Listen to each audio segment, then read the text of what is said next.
EVM में घोटाला है, इस बात को लेकर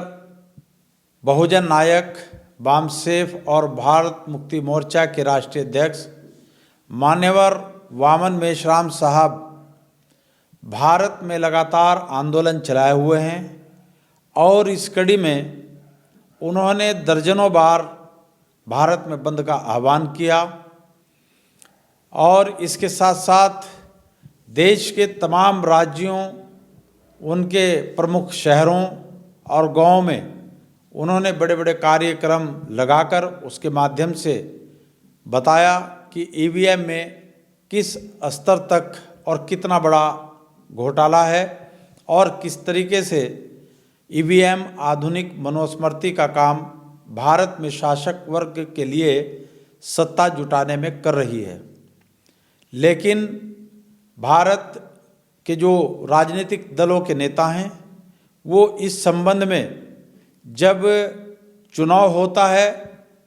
उस वक्त तो बोलते नहीं और जब चुनाव परिणाम मनुस्मृति यानी ईवीएम के मुताबिक आ जाता है तब वो फिर इस ईवीएम घोटाले के खिलाफ लगातार बोलना शुरू कर देते हैं। अभी भारत जोड़ो यात्रा राहुल गांधी ने निकाली, उसके बाद कांग्रेस इतनी उत्साहित थी कि वो मानकर चल रही थी कि जिन राज्यों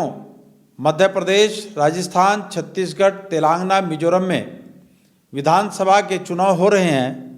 वहाँ पर पूरी तरीके से सत्ता परिवर्तन होगा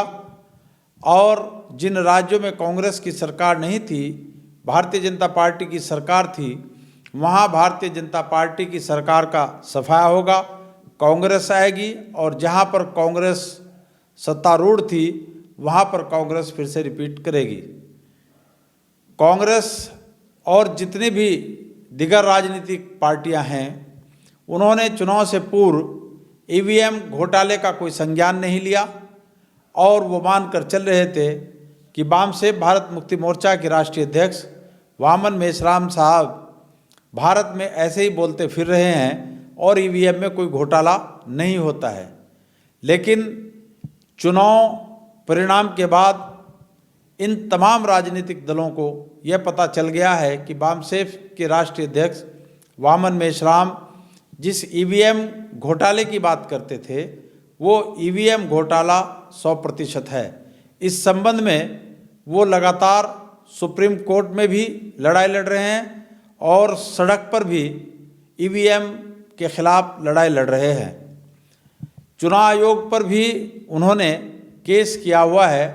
और चुनाव आयोग के साथ भी सुप्रीम कोर्ट में वो केस लड़ रहे हैं। लेकिन भारत के अंदर कोई भी राजनीतिक दल ये बात चुनाव से पहले बोलने के लिए तैयार नहीं होता कि ईवीएम में घोटाला है और चुनाव के बाद सारे नेता जिसको देखो वही ये कहता है कि ईवीएम में घोटाला है। जबकि जहाँ जहाँ चुनाव हुए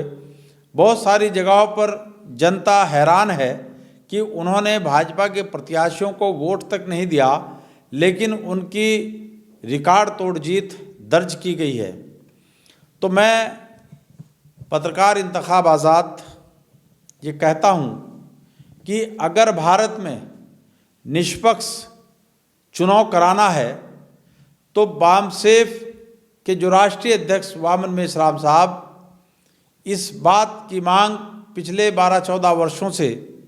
भारत के तमाम राज्यों और शहरों में कार्यक्रम करके कर रहे हैं कि ईवीएम को बैन किया जाए और बैलेट पेपर के माध्यम से चुनाव कराया जाए। तो तमाम राजनीतिक दल इस बात पर सहमत होना चाहिए और उन सब को, चाहे वो कांग्रेस हो, आम आदमी पार्टी हो, समाजवादी पार्टी हो, बहुजन समाज पार्टी हो, तृणमूल कांग्रेस हो या जिन जिन राज्यों में जिस भी पार्टी का जनाधार है या जिसका असर रसूख है या जो मुख्य विपक्षी पार्टी के रूप में काम कर रही है वो और उसके दूसरे तीसरे नंबर की जो पार्टियां हैं, अगर वो अपना भला चाहती हैं और सत्ता में आना चाहती हैं तो उन्हें आज नहीं तो कल वामसेफ भारत मुक्ति मोर्चा के राष्ट्रीय अध्यक्ष वामन मेश्राम की आइडियोलॉजी, बाबा साहब डॉक्टर भीमराव अम्बेडकर का मिशन और विजन अपने जीवन में उतारते हुए अमल में लाना होगा, वरना आप कितने भी चुनाव प्रदेश और देश के अंदर करवा लें, उन सब में यही परिणाम आएगा जो आज की तारीख में आया है। कल समाजवादी पार्टी के राष्ट्रीय अध्यक्ष अखिलेश यादव ने भी एक बयान दिया है कि 2024 में भारतीय जनता पार्टी की विदाई साफ है। उनके बयान को तो हम कुछ इस अंदाज में लेते हैं, जब पिछला विधानसभा चुनाव उत्तर प्रदेश में हुआ तब अखिलेश यादव जी ने बाकायदा ये बयान दिया था, ये स्टेटमेंट दिया था कि भगवान श्री कृष्ण जी मेरे ख्वाब में आकर मेरे कान में बता करके गए हैं कि आप उत्तर प्रदेश के मुख्यमंत्री बनेंगे और योगी आदित्यनाथ की विदाई उत्तर प्रदेश में होगी। लेकिन जब चुनाव परिणाम आए, चुनाव परिणाम घोषित हुए, तो अखिलेश यादव जी और उनकी पार्टी दूर दूर तक दिखाई नहीं दी। ऐसी ही बात अब 2024 के लिए अखिलेश यादव जी कह रहे हैं कि 2024 में उनकी विदाई है और हम सत्ता में होंगे। आज मैं भी कह रहा हूं कि आने वाला दौर, अगर ईवीएम से चुनाव होता है, ईवीएम को नहीं हटाया जाता, बैलेट पेपर नहीं लाए जाते,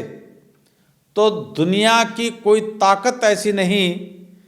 जो भारतीय जनता पार्टी को सत्ता से हटा दे। क्योंकि गैर भाजपाई राजनीतिक दलों में संघर्ष करने का मादा नहीं, उनकी कोई आइडियोलॉजी नहीं, उनकी कोई सोच नहीं। इन तमाम नेताओं की राजनीति सिर्फ इस बात पर चल रही है कि मुसलमानों का बड़ा वर्ग इन रीजनल पार्टियों के साथ लगा हुआ है और वो भारतीय जनता पार्टी को हराने के लिए भाजपा से डरकर इन पार्टियों के साथ लगा है। तो इन पार्टियों का अपना बाकी कोई जनाधार नहीं है। ऐसी सूरत हाल में अगर ये पार्टियां ये मांग चुनाव आयोग से करती है या ये पार्टियों के राष्ट्रीय अध्यक्ष, महासचिव, प्रदेश अध्यक्ष सब संगठित होकर वामसेफ के राष्ट्रीय अध्यक्ष वामन मेश्राम के पास जाते हैं और उनको अपना लीडर मानते हैं और लीडर मानने के बाद उनसे कहते हैं कि आप जैसे पिछले 12-14 वर्षों से ईवीएम घोटाले के खिलाफ सड़क से लेकर संसद तक अपनी आवाज़ बुलंद करवा रहे हैं, जिस तरीके से आप आंदोलन कर रहे हैं, जिस तरीके से ईवीएम हटाने को लेकर आपने आरएसएस का 6 अक्टूबर को मुख्यालय तक नागपुर में जाकर घेर लिया, उनको अपना लीडर मानिए और उनसे कहें कि आप ईवीएम में हमें साथ लेकर चलें और ईवीएम हटवाकर बैलेट पेपर से चुनाव कराएं, तब तो इनका भला हो सकता है। और यदि वो ये उनको लीडर नहीं मानते और उनके नेतृत्व में संघर्ष नहीं करते, तो मैं डंके की चोट पर यह बात कह रहा हूं कि आदरणीय मोदी जी और भारतीय जनता पार्टी का मुकाबला करने की क्षमता ना तो कांग्रेस के युवराज राहुल गांधी में है, ना उत्तर प्रदेश के अखिलेश यादव में है, ना आम आदमी पार्टी के अरविंद केजरीवाल और ना ही ममता दीदी या नीतीश कुमार या जितने भी रीजनल पार्टियों और राष्ट्रीय पार्टियों के नेता हैं जो गैर भाजपाई हैं, उनके अंदर है। इसलिए अगर वो ये चाहते हैं कि देश में सत्ता परिवर्तन हो और कॉन्स्टिट्यूशन पर आधारित समानता, स्वतंत्रता, न्याय और बंधुता, इस मिशन को लेकर भारत में सत्ता का संचालन हो, तो उन्हें संगठित होकर वामसेफ के राष्ट्रीय अध्यक्ष वामन मेश्राम साहब को अपना लीडर मानना पड़ेगा और उनकी बात में हाँ में हाँ कहनी पड़ेगी। और अगर ये राजनीतिक दलों के नेता ऐसा नहीं कहते,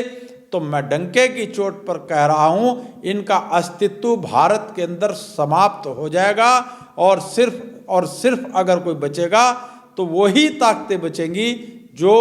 इन इन ताकतों के खिलाफ संघर्ष कर रहे हैं।